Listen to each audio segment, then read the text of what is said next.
This is 99% Invisible. I'm Roman Mars. Go, Oliver.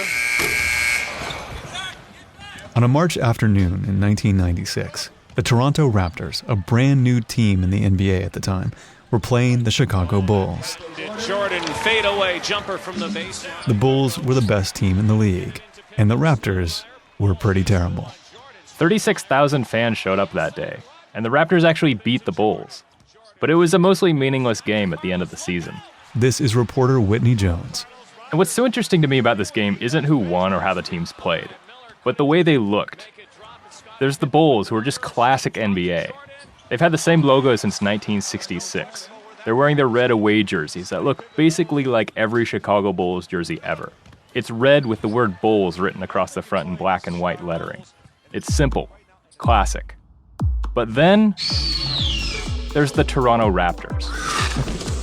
The team is wearing their white home uniforms, which have jagged silver and black pinstripes, as if they were cut by slashing raptor claws, and then across the whole front, there's a giant red basketball-playing dinosaur who himself is wearing sneakers and a uniform, a totally different uniform, and he's dribbling a basketball. And that was just their home uniform. The road jerseys that year were even more fun. They were bright purple. All of this, including the Raptors' name, had been inspired by the velociraptors in the wildly successful movie Jurassic Park. But these jerseys got compared to a different, much friendlier 90s dinosaur. Barney is a dinosaur from our imagination, and when he's tall, he's what we call a dinosaur sensation. That's now known as the Barney Design because their road uniform was purple. This is Paul Lucas, uniform obsessive and writer of a column at ESPN called Uniwatch. It looks so cartoonish and so ridiculous. You look at it and it's like, really? That's a professional, top-level team? The Raptors jersey may have been particularly garish, but it wasn't the only jersey of its kind.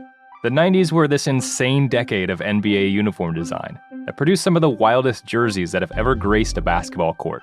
Loud, wacky designs, the likes of which had never been seen before, and haven't been seen since. Like the Atlanta Hawks red and black jersey with a fierce-looking hawk swooping in across the entire front of it, holding a basketball in its little talons. Or the Milwaukee Bucks green uniform with a giant picture of a purple stag. Paul Lucas called this one great. I mean, great in the sense that it was so awful it was great. They had this, this purple, garish purple and green color pattern. It just looks ridiculous. But it definitely, all these designs, they pushed and extended the idea of what a basketball uniform could be or should be. And many of these designs can be traced back to one man. I'm Tom O'Grady. I joined the NBA in 1990 as the league's first creative director. Tom grew up in Chicago, sketching and resketching the logos of his hometown Chicago Blackhawks and other classic pro hockey teams. Tom's love for sports and eye-catching art made this new NBA gig a dream job.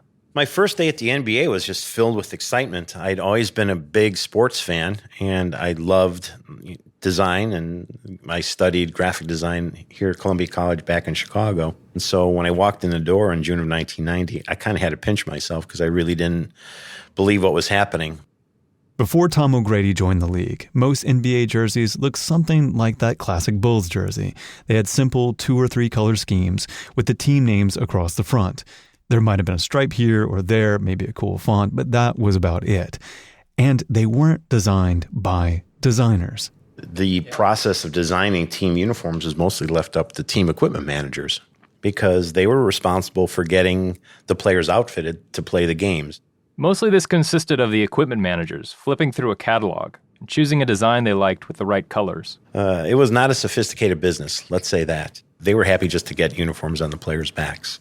But that was all about to change, because in 1988, the Charlotte Hornets introduced a radical new idea: the color teal. In this archival news footage from 1988, Hornets player Kelly Tripucka stands on stage in front of flashing cameras. Then he rips off his teal tearaway warm-ups to reveal the Hornets' new uniforms.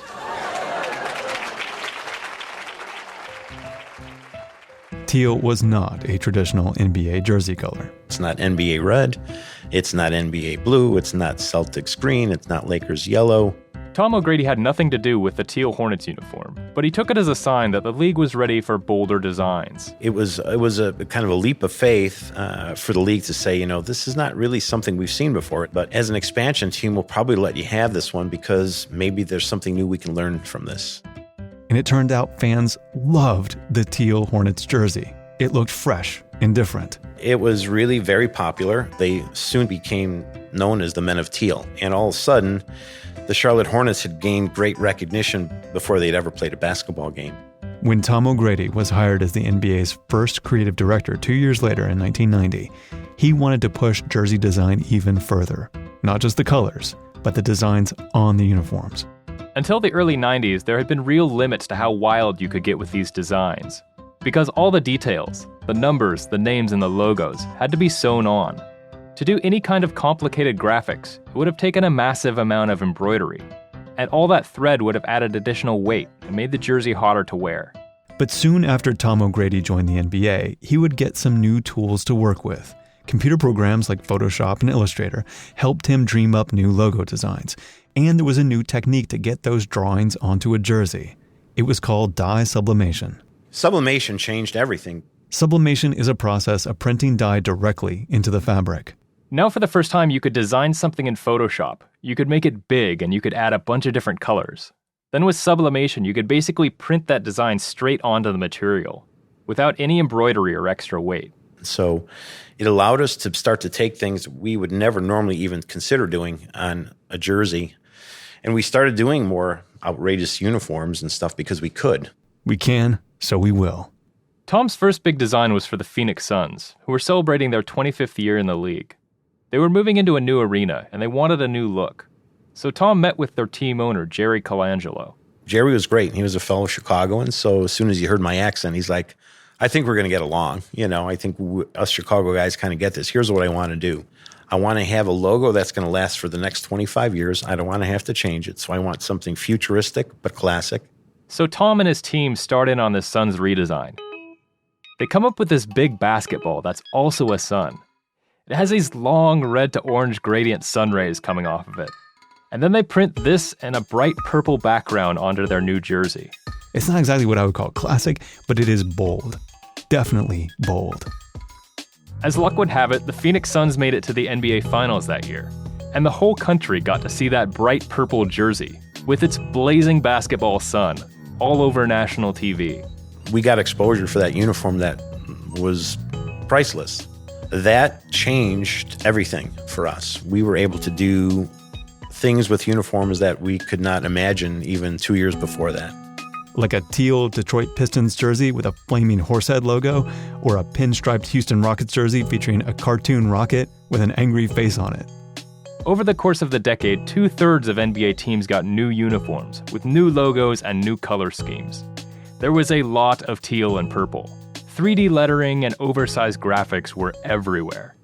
We look back on it and say, wow, some of this stuff was pretty outlandish, but it's okay because that's what was happening at the time. The technology let us go wild. And Tom's boss, NBA Commissioner David Stern, gave him the freedom to keep pushing the designs further. He said, if this is what's selling and if you're telling me this is what's going to work at retail, count me in. Before the 90s, the NBA wasn't doing much with merchandising. If a fan wanted to buy a jersey, they had to pay the full cost of a genuine stitched NBA game jersey, which was sometimes over $200. But with all these popular new designs, Tom and others at the NBA got thinking. Why don't we, have a jersey that we can sell for about $45 to $50 that looks similar to the game jersey? And we saw this business explode, in 5 years. It went from almost like a baseline of nothing to a multi-million-dollar business, largely on the jerseys that we were designing. The era of outlandish NBA uniforms reached its apex in 1995, with that jersey we talked about at the beginning, that one from Toronto, the one that some people call the Barney Design. We were told directly by the team owner at the time, John Bitove, I would like the Happy Meal box of uniform designs. And we kind of looked at him puzzled, like, what did he mean by that? He said, I'm not going to wear this uniform forever. Kids don't eat out of a Happy Meal box forever. But if you're going to get the kids into your store, you're going to win them over. If Happy Meal design isn't a term yet, I'm making it one right now. The goal was to convince hockey-loving kids in Toronto that they should care about this new basketball team. And so we created this purple uniform with these jagged edge cloth pinstripes that looked like a raptor had come and ripped it. And then they slapped a big dinosaur right in the middle of it. And they made it red because Canada. He wanted Red Raptor to represent Canada, which made all the sense in the world. I don't know how much sense that made, but that jersey, it sold. I think it was the top-selling expansion team logo we ever did, even today. The sales were through the roof. Before they ever played a game, before the team had even signed a single player, the Raptors were 7th in the league in merchandise sales. But as the 90s came to an end, change was afoot, and stuff was about to get a lot more boring. By the early 2000s, the NBA had become a booming global industry, and wealthy business people were suddenly interested in team ownership. People like Howard Schultz, who had turned Starbucks into a multi-billion-dollar business. In 2001, Schultz bought the Seattle Supersonics, and he came into the league with a whole laundry list of changes to make. He wanted to replace the hip-hop you'd hear in the arena on game night with jazz. He wanted his team to stick to the fundamentals, less flashy dunks and showboating. He favored team basketball over individual stars, which was actually really bad for his team because it pissed off their actual stars. Also, Schultz hated the Sonics 90s look that had been designed by none other than our pal Tom. We were able to take this kind of basketball spinning around the Space Needle and kind of have this Superman font and added the word Sonics in there. And they changed the colors from green and gold to dark green, red, and a metallic bronze. Old Howard Jazz instead of hip-hop Schultz was not a fan, so he hired Seattle design firm Hornell Anderson to completely remake the Sonics graphic identity. That's jerseys, warm-ups, logos, everything. I shit my pants. I was so damn excited. This is Andrew Wickland, who is the lead designer on the project. I hated what the Sonics looked like at that time too, and a lot of other teams, frankly, that had been rebranded in the 90s. So yeah, it was like kid in a candy store. The direction they were given was clear.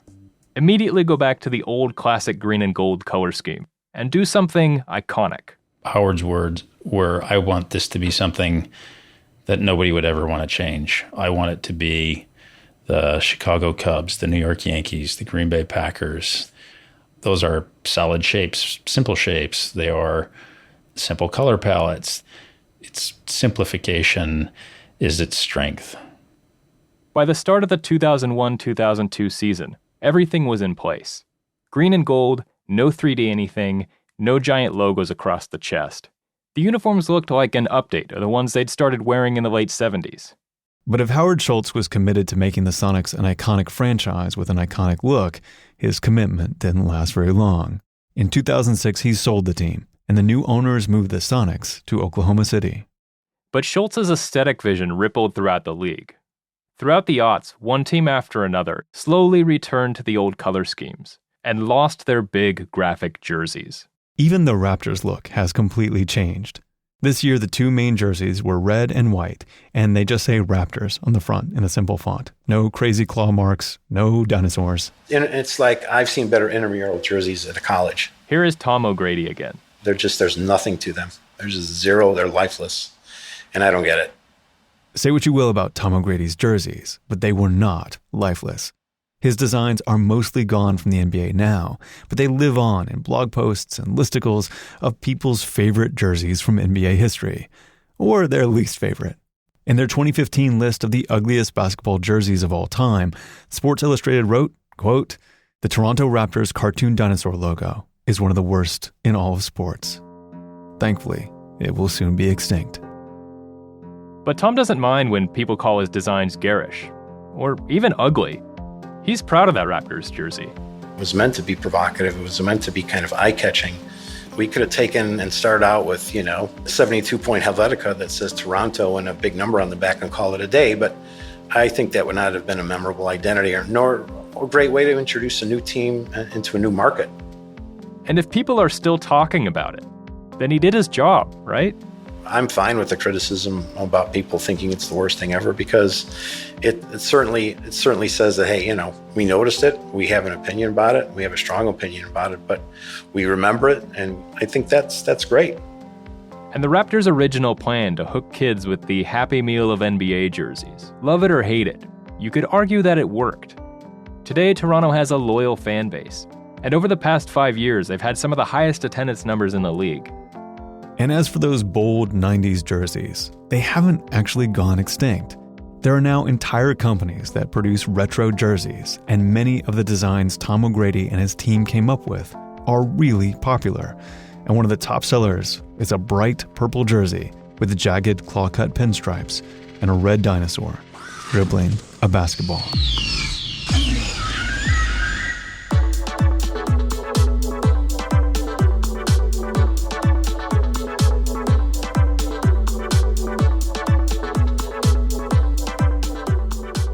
Because Oakland's Warriors swept the finals, this episode about basketball jerseys missed the season by just a hair. But I have good news for you.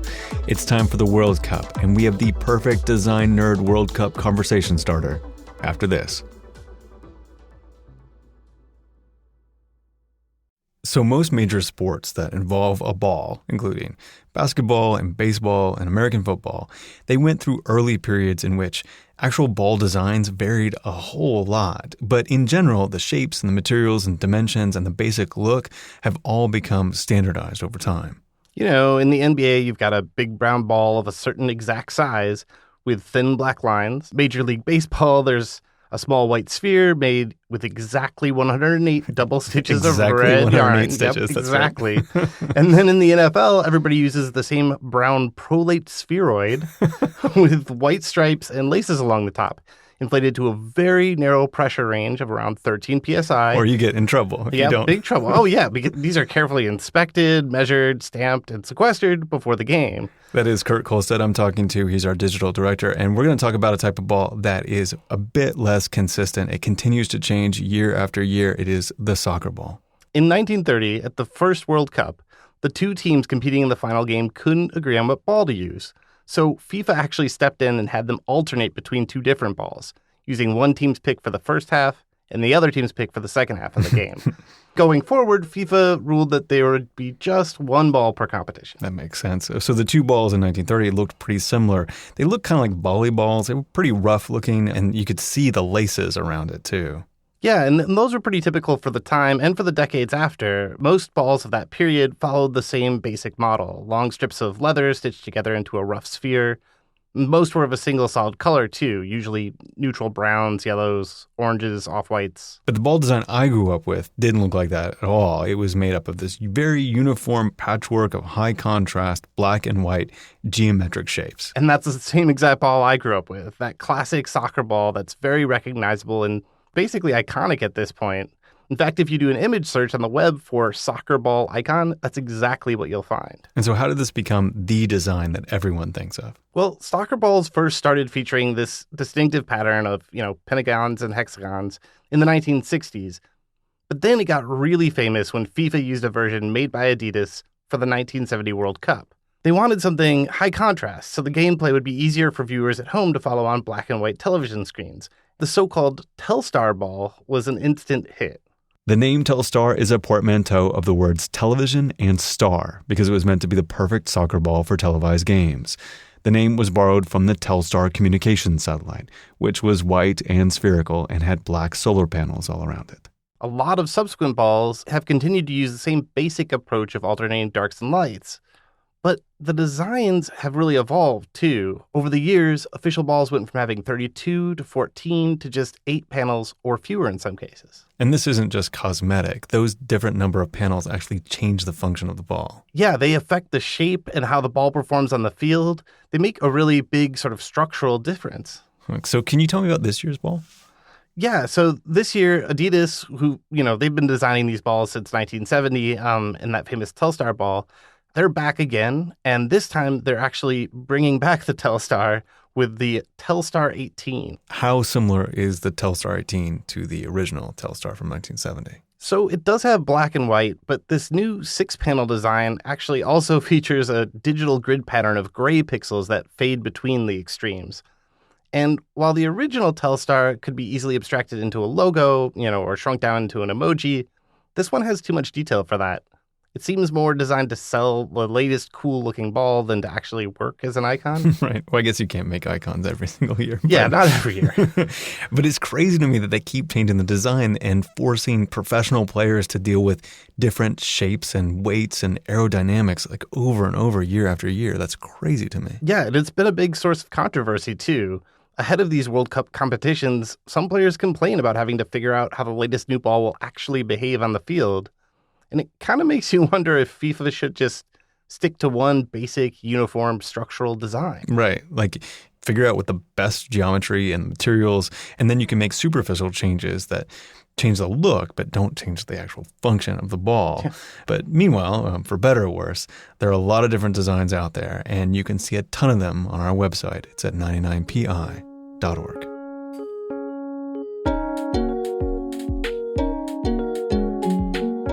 "99% Invisible" was produced this week by Whitney Jones and Emmett Fitzgerald. Whitney is the host of the show Pitch, whose next season is coming out on Audible at the end of this month on June 29th. Our mix and tech production was by Sharif Youssef, music by Sean Real. Senior producer Katie Mingle and Joe Rosenberg handled the editing. The rest of the team is digital director Kurt Kolstad, senior editor Delaney Hall, Avery Trufelman, Vivian Lee, Taryn Mazza, and me, Roman Mars. We are a project of 91.7 KALW in San Francisco and produced on Radio Row in beautiful, downtown, confetti-strewn Oakland, California. 99% Invisible is a member of Radiotopia from PRX, a fiercely independent collective of the most innovative shows in all of podcasting. Find them all at radiotopia.fm. You can find the show and join discussions about the show on Facebook. You can tweet at me at Roman Mars and the show at 99pi.org. We're on Instagram, Tumblr, and Reddit too. But I have a few follow-up episodes for you. If you want to really geek out about sports uniforms, find episode 111 featuring Paul Lucas of Uniwatch and Jesse Thorne of NPR's Bullseye talking about baseball hosiery. Seriously, it's great. And if you want more from Whitney Jones and Pitch, check out the episode we did with them on REM's Out of Time and how it may be the most important political album of all time because of its packaging. That's episode number 124. You can find them both on Apple Podcasts or by searching our beautiful and functional website. It's 99pi.org.